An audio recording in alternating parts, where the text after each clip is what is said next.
Waduh, kalau ngambek kepada Gilga, Happy Asmara minta pulang ke rumah orang tuanya. 6 bulan menjalani bahtera pernikahan, Happy Asmara dan Gilga Syahid mulai mengetahui kekurangan maupun keburukan pasangannya. Happy yang sering terlihat murah senyum dan ramah, rupanya sering keluar bad moodnya, terutama pada pagi hari. Dan yang jadi sasaran emosi bad mood pagi Happy adalah Gilga suaminya. Bangun pagi, sayang itu marahnya pasti ke aku dulu loh.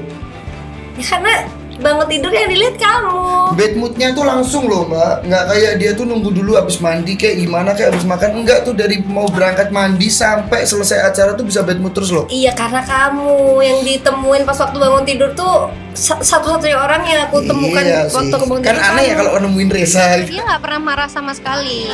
Karena dia nggak pernah marah, aku tuh kayak punya kesadaran sendiri. Aku punya kesadaran sendiri di mana kayak kasian juga ya kalau aku terlalu marah-marah sama suami, kasian kalau aku terlalu sama suami kayak gitu-gitu. Jadi kita tuh kadang sadar sendiri gitu, dirinya sadar sendiri dan balik menghargai suami gitu. Jadi malam gitu bad mood, ya udah aku tetap kalem, besok pagi udah diciumin, asik. Iya kan saya. Tak hanya bad mood pagi hari yang memicu Happy Asmara emosi kepada Gilga Syahid, kegandrungan Gilga bermain game juga bikin Happy naik darah. Bahkan, jika sudah tak tahan dengan kelakuan sang suami kala bermain game, pedangdut koplo berusia 25 tahun ini minta Gilga mengantar pulang ke rumah orang tuanya. Dia kalau marah itu kan, kalau dia biasanya bahasa Indonesia ya, masih enak banget didengerin telinga tuh kalau bahasa Indonesia. Kalau itu pakai bahasa Jawa. Ya wes, serasa balik nih kamar, wes aku terang mulai nih udah main wong tuaku.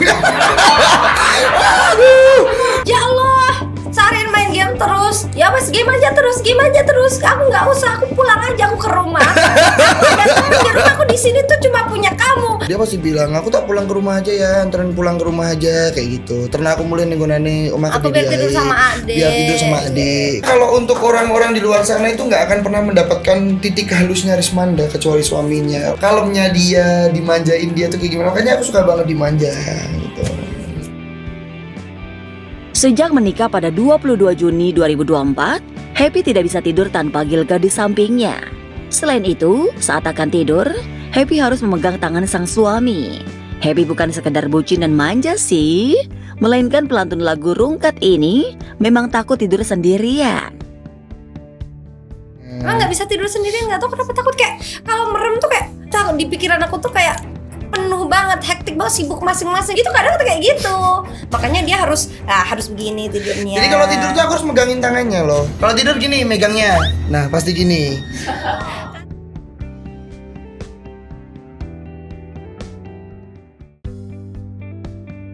Siapa bilang gak bisa sohibah dengan istri sang mantan? Bersahabat dengan istri mantan suami, siapa takut?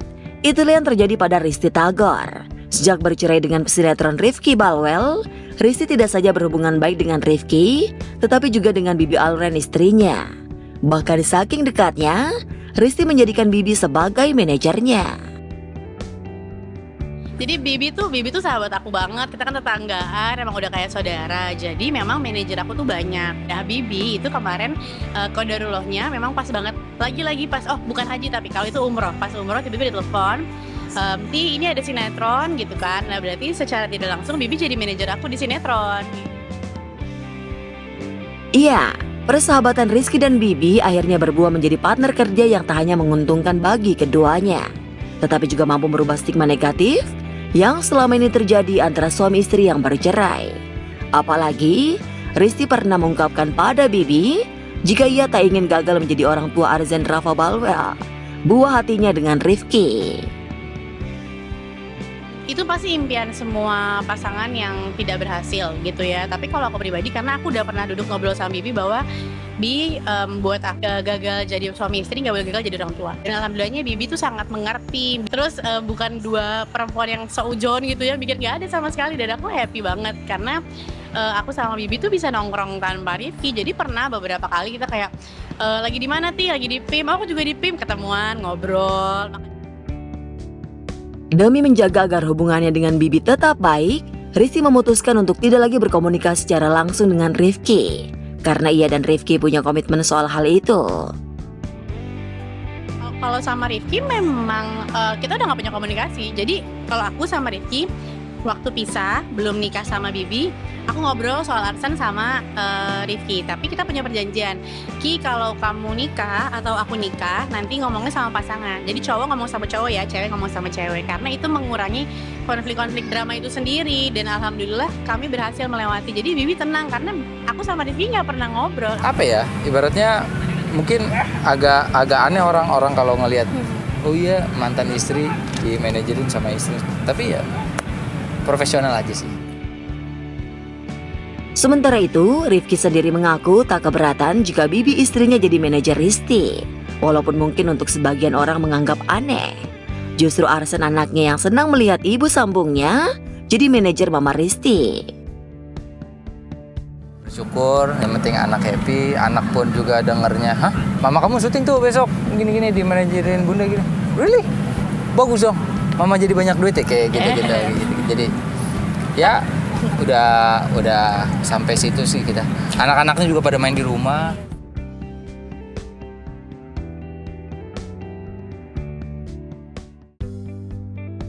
Wika Salim manggung ditemani ibu dan Max Adam kekasihnya.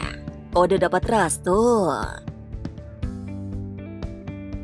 Senyuman manis terus mengembang di wajah cantik Wika Salim saat tengah manggung di kawasan Depok, Jawa Barat. Pasalnya, pelantun lagu oplosan itu ditemani dua orang yang sangat dicintai, yaitu sang ibu Mujiarti dan Max Adam kekasihnya. Ini mama aku ponakan, kakak. Ini abang, ini kakak ipar gitu. Pak, bapak siapa pak? Ini keluarga juga, kata mama ini keluarga juga. Bapak keluarga dari mana pak? Dari Depok saya warga Depok. Warga Depok juga, udah. Kalau ini gak usah lama-lama, takut kameranya ntar rusak ya. Meskipun enggan banyak berbicara, pria berwajah oriental itu tampak begitu perhatian terhadap Wika. Bahkan tanpa gengsi, Max ikut mempersiapkan aksesoris Wika ketika hendak naik ke atas panggung. Baru udah pakai satu, pakai satu ya, pakai.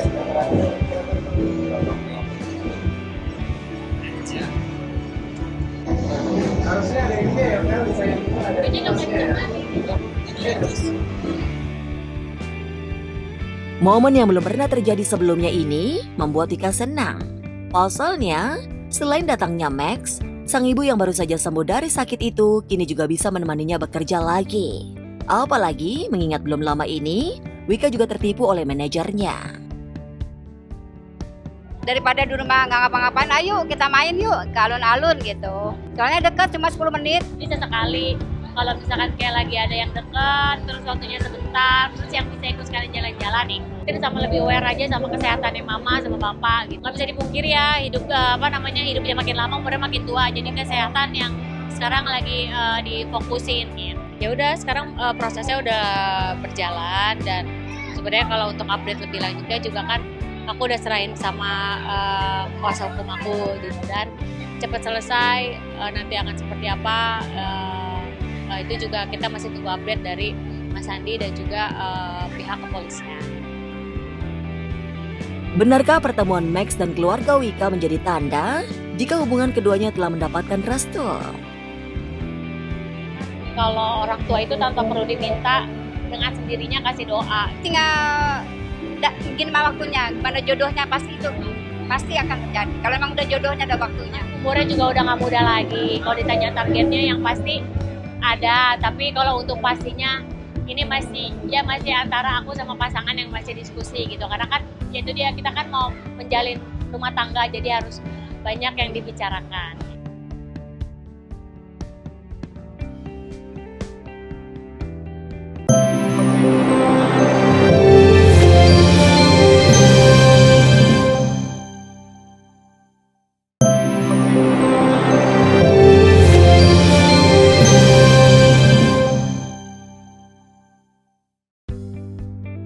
Cari ketenangan hati, Arya Saloka melancong ke negeri Turki.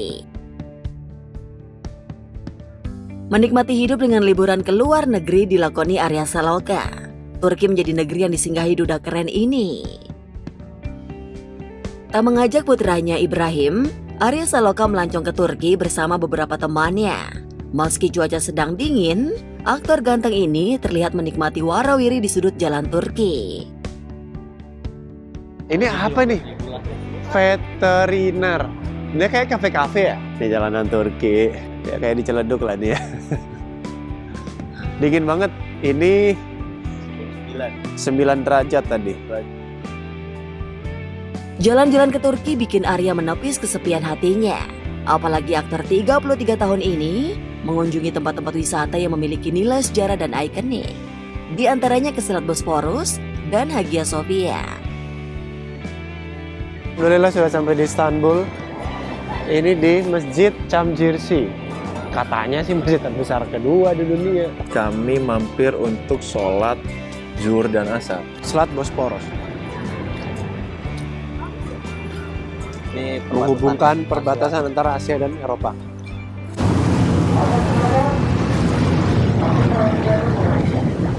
Jalan ke Masjid Hagia Sophia. Keren banget bangunannya. Ini katanya gereja, masjid. Di dalam juga banyak. Cuman yang telan. Ke Turki, Arya Saloka tak melewatkan berkunjung ke kota Bursa. Di sana, Arya mampir ke pusat oleh-oleh dan mencicipi kuliner khas Turki. Pusat oleh-oleh Bursa, Turki.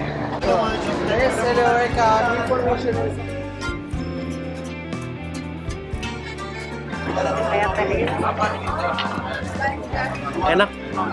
Saya makan kebab enak sekali di Grand Bazar.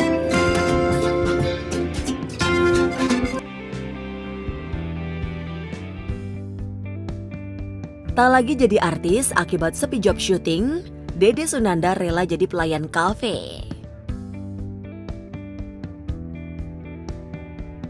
Pelawak Dede Sunandar kembali menjadi sorotan warganet. Usai gagal nyalek, kini Dede menjadi pelayan kafe di sebuah kawasan Pantai Indah Kapuk akibat sepi job syuting.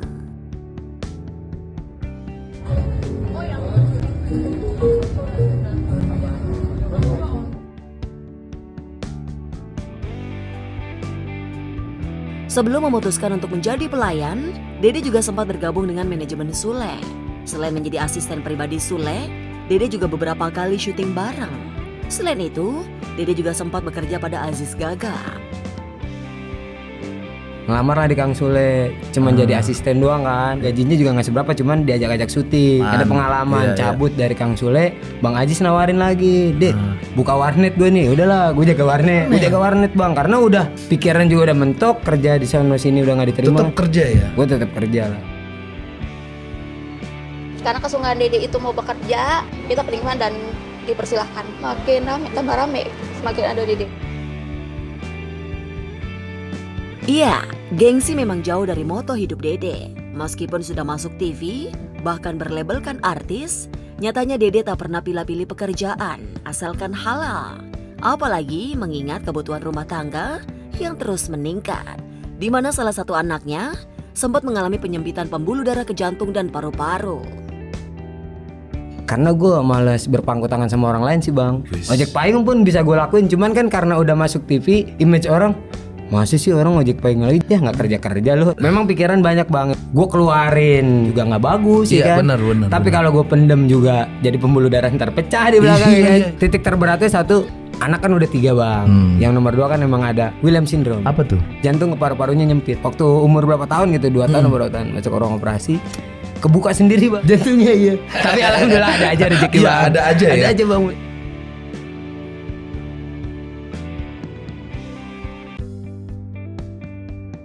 Liburan ke Korea, Verrell Bramasta jadi tour guide Vena Melinda.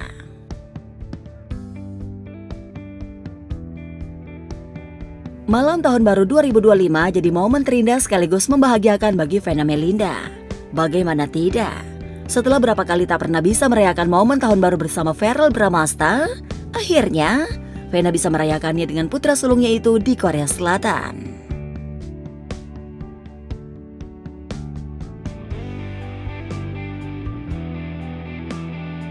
pertama kali ya si Fania tuh lihat salju, jadi kita bener-bener yang exciting banget, fun banget ya karena sama kakak Feral. Cuma karena dia beda pesawat, dia nggak dapet tiket karena last minute, jadi ya aku, Atala sama Mama sama Fania berempat kita ya.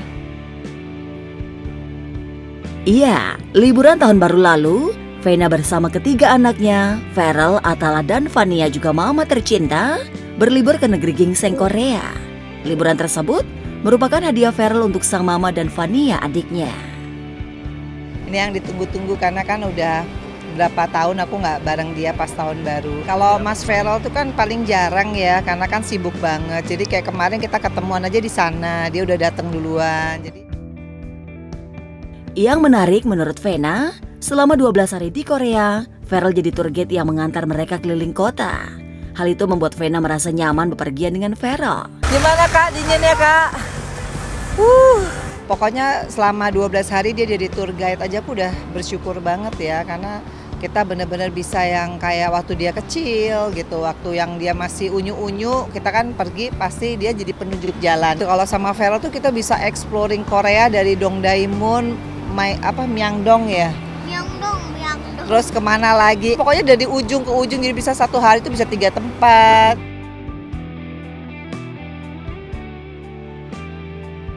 Sementara itu Fania, putri bungsu Vena, justru orang yang paling bahagia di momen liburannya ini.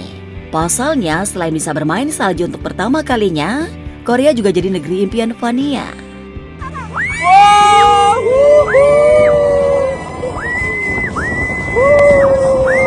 Fania tuh ininya idolanya orang Korea semua kan, 12 hari. Pokoknya ini quality time dan pas tahun baru. Seru ya, kita di mana? Kalau Terrell tuh kayak Dufanya gitu, jadi bisa main-main.